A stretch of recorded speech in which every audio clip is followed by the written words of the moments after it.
Well, hello, this is Jeremy Hansen, and today I am near Greenleaf, Wisconsin, and I have been invited to Ledge Rock Hemp, and this is an industrial hemp processing facility. Now, for myself, I've never been invited to a place like this before. Next to me is Tyler Bartle, and he's one of the owners or partners in this business. And Tyler, I know there's a big void. Like I said, I've never even knew I drove past this place. What made you want to start up an industry like such as this? We came together to vertically integrate our growing to a processing facility and create the best products to put on the market.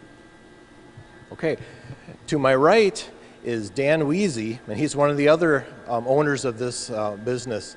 And Dan, could you summarize? I see there's a lot of technology behind us, and I was amazed at the amount of technology used for the extraction process. But could you summarize what exactly you guys do in this whole facility? Yeah, thanks for coming out, Jeremy. So as Tyler said, we're vertically integrated.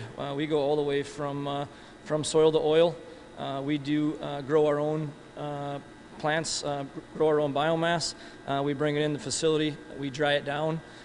We will store, we can process right with our CO2 extractor that's behind us, and we can turn that hemp biomass into a usable crude oil that we can further refine into finished products or sell as a wholesale crude.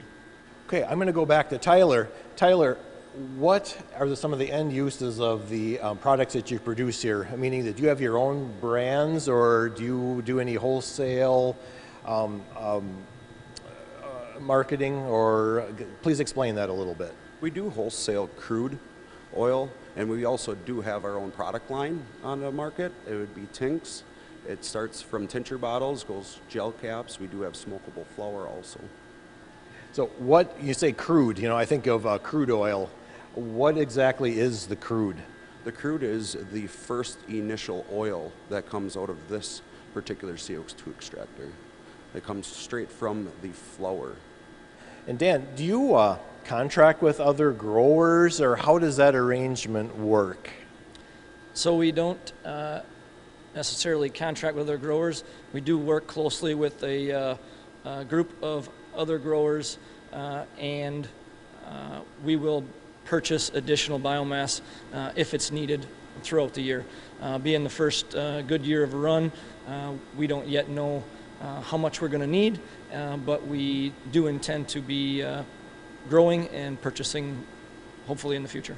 And lastly, I was amazed at some of the technology used in this industry, as I'm just learning today myself.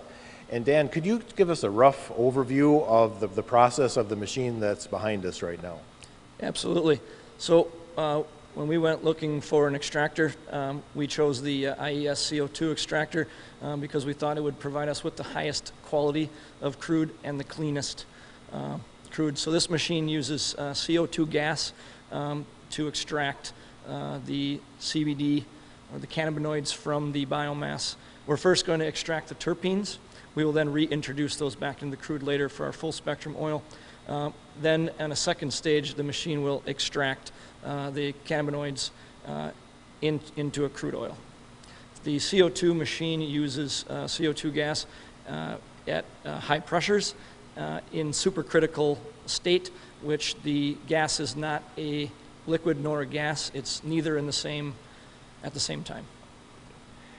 And that's very hard for me to understand, but again, a great amount of technology and a amount of research to find the right processing or processor to equipment to actually get this done. So this is Jeremy Hansen for Life on the Farm.